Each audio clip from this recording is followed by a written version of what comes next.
이상경 국토부 1차관의 행태를 두고 딱 이런 지적들이 나오고 있습니다. 이상경 차관이 그 발언이 지금 논란이 거세지고 있는데 어제 나흘 만에 사과했습니다. 저희도 신통방통 통해서 10시 10분부터 생중계로 보여드렸었는데 사과 내용과 방식이 또 논란이 되고 있습니다. 이 부분 저희가 잠시 후에 짚어보아 드리도록 하겠고요. 어제 저희 TV조선이 단독 보도한 내용이 있습니다. 지난 21일에 저희 TV조선 기자가 이상경 차관과 통화한 내용을 저희가 어제 보도해 드렸는데요. 여기에서 놀라운 점들이 많이 보였습니다. 당초 이상경 차관은 갭투자 논란만큼은 그렇지 않다, 일반적인 갭투자가 아니다라고 얘기했지만 그 부분에 대해서 저희가 준비한 내용을 들어보면 이상경 차관이 잘못 생각했구나라는 부분을 이해하실 수 있을 겁니다. 먼저 목소리를 한번 들려드리겠습니다. 그냥 현금 내지 뭐 기타 자산으로만 갖고 있는 건데 이제 집으로 전환하고 싶으니까 너무 이제 돈이 커지니까 이제 그게 걸맞는 이제 자산으로 바꾼 거다 이렇게 봐요. 자, 돈이 커지니까 아내가 갖고 있는 돈의 규모가 커지니까 거기에 걸맞는 자산으로 바꾼 것이다. 그래서 아파트를 구매했다라는 얘기를 하는 겁니다. 그리고 이뿐만이 아니라 지난 6월 7일에 취임 직전까지 일시적 2주택을 보유하게 된 이유에 대해서도 이야기를 했습니다. 당초 집이 팔리지 않았기 때문이다라고 했지만 속내는 달랐습니다. 이어서 확인해 보시죠. 기존에 살던 집에 좀 더 살면서 이제 그 집이 팔리면 이사 가자 이렇게 생각을 그렇게 하자 이렇게 됐는데 제가 무슨 자선사학과도 아니고 이 동네는 떨어졌다가 회복되는 과정에서 회복되지 않고 있으니까 뭐 좀 더 올라가서 이제 집을 팔고 이사를 가면 좋을 것 같다. 자, 백현동 판교 아파트를 사게 된 이유는 실거주 목적이라고 했지만 아까 들으신 대로 투자의 개념에 가까웠습니다. 아내가 현금 내지 기타 자산으로 돈을 갖고 있는데 이 돈이 커지니까 이 돈을 그냥 갖고 있기보다 그에 걸맞은 자산으로, 그게 뭐 아파트로, 분당에 있는 아파트로, 판교에 있는 아파트로 바꾸는 과정이었다라고 본인이 이야기를 한 겁니다. 어떻게 보셨습니까? 그동안 이상경 차관이 해명해온 것들이 있죠. 네. 그 아파트는 이제 실거주 목적으로 샀다는 네. 것이고요. 그다음에 이제 본인이 이제 그 뭐 현금을 모아서 사야 된다 이렇게 얘기를 했는데, 그다음에 뭐 갭 투자한 것도 뭐 특별히 그런 목적이 아니고 네. 뭐 이제 그 이런저런 그 사연을 쭉 설명을 했었는데 TV조선 기자와의 통화에서는 그런 기존의 설명을 다 뒤집은 게 돼버렸어요. 네. 그러면 이제 본인이 한 입으로 지금 두 말을 한 것이 되잖아요. 그러면 어떤 게 진심이냐? 근데 저희가 보기에는 TV조선 기자하고 통화한 것이 진심으로 보여요. 네. 왜냐하면 그게 여러 가지 사실관계를 뒷받침하고 있어요. 네. 왜냐하면 그 아파트를 뭐 예를 들어서 그 아파트가 그 팔리지가 않아서 네. 뭐 그래서 그 내놨다 그랬는데 그게 아니고 그 당시 아파트 거래가 활발했어요. 네. 그런 걸 보면 결국 팔릴 수 있었는데 본인이 그거를 가지고 있었던 거잖아요. 네. 그런 점에서 본다면 결국 어제 사과도 그동안의 해명도 모두 다 사실이 아니다 하는 얘기가 되는 거죠. 그래서 상당히 TV조선 기자와의 통화에서는 그럼 왜 저렇게 또 얘기했을까 하는 의문도 들고, 그래서 그 부분에 왜 이렇게 말이 달라지고 그동안의 해명이 거짓으로 드러났는지 뭐 이런 부분도 네. 추가로 또 설명이 필요한 부분이고, 네. 그에 앞서서 이미 저런 것들이 이제 국민들의 상당한 감정을 건드린 게 되는 건데, 맞습니다. 그 자리를 유지하는 것이 과연 합당하냐 하는 또 의문도 제기되고 있습니다. 그동안에 집은 절대 투자 수단이 아니다라고 이재명 대통령은 얘기를 했고요. 그리고 일본처럼 이제 우리도 집값이 버블이 무너질 것이다라고 경고를 했었는데, 그리고 그의 책사라고 알려져 있는 부동산과 관련해서만큼은 이상경 국토 1차관이 저런 생각을 가지고 판교의 집을 샀던 게 저희 취재 결과 드러난 겁니다. 박원석 의원 어떻게 보셨습니까? 그러니까 이번 11호 부동산 대책이 정부 입장에서 불가피성을 설명하는데 네. 또 그 정책이 이제 국민들에게 어떤 상대적 박탈감 같은 거를 불러일으키는 측면이 있잖아요. 네. 그래서 정책 입안자들이나 정치인들이 메시지 관리를 잘 해야 되는데 일단 이상경 차관은 그 점에 있어서 실패를 했고 네. 어제 사과 형식도 저는 적절치 않았다고 생각해요. 그러니까 기자들로부터 아무 질문을 받지 않는 맞습니다. 그냥 유감 표명 정도의 사과 가지고 지금 이렇게 그 민심이 악화된 것을 무마할 수 없다고 보고요. 정작 본인의 문제나 잘못이 뭔지를 잘 모르는 것 같아요. 그러니까 돈을 모아서 나중에 집값이 떨어지면 집을 사라. 라는 말 자체가 그렇게 문제라고 저는 생각하지 않아요. 그건 네. 정책 위반자로서 할 수 있는 얘기인데 근데 정작 본인의 처신하고 너무 그 말하고가 틀린 거지 않습니까? 본인은 상당액의 현금을 재산 신고액을 보니까 한 28억 정도 현금이 있었더라고요. 네. 그걸 다 주고 집을 산 것도 아니고 그럼에도 불구하고 전세를 끼고 맞습니다. 갭 투자를 통해서 그 집이 지금 한 6억 정도가 이미 올랐다 그래요. 네, 네. 이제 그런 투자 그 일종의 이제 투기 형태, 투자 형태를 보이면서 이번 대책으로 이제 다른 사람들은 불가능한 그런 매매 형식이 돼버렸잖아요.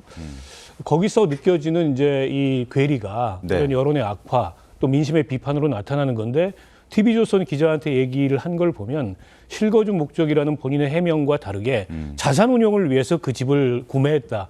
이걸 사실상 뭐 인정한 실토한 거나 것이다. 다름 없지 않습니까?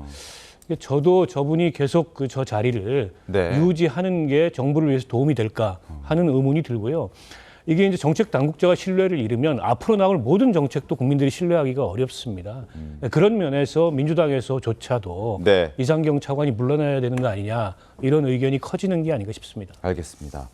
돈이 너무 커지니까 거기에 걸맞는 자산으로 바꾼 것이다 라는 발언, 굉장히 의미가 있는 발언이죠. 그리고 또 하나, 당초 살던 그 고등동 아파트도 거래가 안 돼서 나갈 수 없었다라고 얘기를 했습니다. 그러나 어제도 저희가 강조해 드렸듯이 그건 아니었습니다. 이상경 국토부 1차관의 저희와 통화 내용을 한 번 더 보여드립니다. 제가 무슨 자선 사업가도 아니고 자기 마음속에 가격을 설정하고 있는데 우리 동네는 떨어졌다가 회복하는 과정이었으니까 회복되지 않고 있으니까 팔 수가 없다. 좀 더 기다리는 것도 있었고 그래서 그 가격 자기가 설정해 놓은 가격까지 오를 때까지 기다렸던 것도 있었고 그리고 좀 더 올라서 이제 집 팔고 이사를 가면 좋을 것 같아서 더 기다렸다라는 겁니다. 실제로 지난해 7월에는 거래가 굉장히 활발했었고요. 13건이나 거래가 이루어졌다는 것도 저희가 말씀을 드렸었는데 속마음이 드러난 겁니다. 조금 더 높은 가격을 받고 싶었기 때문에 팔지 않았던 것이다 라는 게 본인의 이야기로 저희가 확인을 했죠. 김원삼 교수님 어떻게 보셨습니까? 근데 여러 가지 이제 거짓말한 게 다 드러나고 있다 이렇게 네. 볼 수 있어요. 일단 집이 안 팔려서 가지고 있다가 나중에 팔면서 뭔가 일시적으로 1가구 2주택 된 것처럼 얘기했잖아요. 근데 이제 그 당시엔 TV조선하고 인터뷰하고 TV조선에 확인한 바에 의하면 13채나 거래됐다는 거 아닙니까? 네. 그 집이 안 팔려서 가지고 있었다는 건 말이 되지 않는 거고. 그다음에 두 번째로 가장 문제가 되는 것은 실거주 목적으로 아파트를 구입했다고 얘기를 했잖아요. 근데 사실 TV조선과 인터뷰한 내용을 보면 네. 뭐라고 돼 있죠? 엄청난 현금을 가지고 있는데 이걸 그냥 놔둘 수도 없고 네. 결과적으로 현 정부에서 가장 죄악시하는 부동산 투기를 한 거예요. 그러니까 실제로 살 집을 마련하기 위해서 갭 투자를 한 게 아니고 네. 너무 자산이 현금으로 많이 갖고 있으니까 부담도 스럽고 뭔가 돈을 굴려야 하는데 아파트가 오를 것 같으니까 네. 결과적으로 백현동 아파트를 샀다. 이 얘기 자체는 실거주 목적이었다는 얘기가 사실 말이 안 되는 거죠. 네. 그러니까 이분이 지금 현재 어떤 상황을 잘 못 파악하고 있다 이런 생각이 들어요. 그러면 결과적으로 자기의 자산을 불리기 위해서 집을 새로 사고 네. 그래서 이제 갭 투자를 했다. 이걸 자신이 스스로 자백한 거거든요. 그러면 사실 이 정부에서 가장 해서는 안 된다고 적시한 사례가 바로 이상경 1차관이에요. 네. 이상경 1차관은 이대로 같이 더군다나 국토부 1차관입니다. 다른 뭐 부도 아니에요.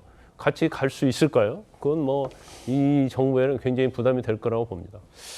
조규현 변호사님, 실제 이제 일반적으로 부동산 거래를 하다 보면은 이사를 하기 위해서는 원래 살던 집을 우선 처분을 하고 그리고 난 다음에 이사 갈 집으로 이사 가는 게 이제 일반적인 경우인데 이번 이상경 차관 같은 경우에는 일단 저기 백현동 판교 아파트를 사두고 그리고 이 집을 한참 기다렸다가 오를 때까지 자기가 생각했던 그 가격선까지 오를 때까지 기다렸다가 팔았고 그리고 이 판 집에 다시 본인이 이제 전세로 들어갔다는 거죠. 그래서 일반적이지 않고 그리고 지금 내용들을 보면 굉장히 투자보다는 투기에 더 가깝다는 그 지적을 좀 해주셨는데 그런 걸 보면 사퇴라는 얘기가 지금 나오는 것에 대해서도 이상형 차관이 조금 생각을 해볼 수도 있지 않을까요? 어떻게 보셨습니까? 그러니까 원래 최초의 문제가 된 집값 네. 떨어질 때까지 기다려서 사면 된다라는 발언으로부터 지금 TV조선 인터뷰 그리고 어제 사과까지 단 하나도 국민들의 지금 격앙된 감정을 헤아리지 못하고 네. 그게 문제의 심각성을 제대로 인식하고 있는지조차도 의문이 들 정도입니다. 지금 이제 드러나는 행위를 보면 이 거래 과정의 내용은 이 정부가 이번에 발표한 대책을 완전히 거꾸로 간 거래죠. 근데 시장에 참여한 개인들은 뭐 네. 이런 식의 거래를 합니다. 이게 불법은 아니기 때문에 그렇게 해서 시세 차익을 노리고 그래서 더 뭐 좋은 집으로 이사를 하고 이런 시장이 형성돼 있는데 그중에 이제 투기 세력이 관여하면서 이 집값 상승을 막을 수 없는 상황까지 온 거기 때문에 이제 그걸 제어하기 위해서 이번에 강력한 대책을 낸 건데 본인이 이런 행위가 문제가 된다고 하면 일단은 네. 어제 사과 방식도 공개적인 자리를 통해서 실제 문답을 통하고 해야죠. 그러니까 보인 개인의 어떤 자리나 지위 문제가 아닙니다. 정책 자체에 대한 신뢰 문제가 생겼기 때문에 그럼 설명을 통해서 본인의 어떤 지금까지 행위에 대해서 해명하고 뭐 자리를 어떻게 할지 이 문제가 아니라 정부가 발표한 대책은 그래도 믿고 갈 수 있다. 기대해 달라. 본인의 과오에 대해서는 사과하고 이렇게 갔어야 되는데 일방적으로 이 사과하는 발표문을 내버렸습니다. 그러니까 진짜 여러 가지 상황들이 보면 문제가 된 발언 이후에 어제까지 오늘까지의 상황은 이상경 차관이 지금의 네. 부동산 대책을 책임지는 주무 차관으로서 역할을 하는 게 이 정책의 효과를 내오는데 도움이 될 것이냐에 대해서 굉장히 회의적인 시각이 확대될 수밖에 없어서요. 네. 아마 그런 부분에 대해서 본인도 대통령실도 여러 가지 고민이 있을 것 같고요. 아마 네. 시장의 상황이라든가 국민 여론을 살피고 있지 않을까 싶습니다.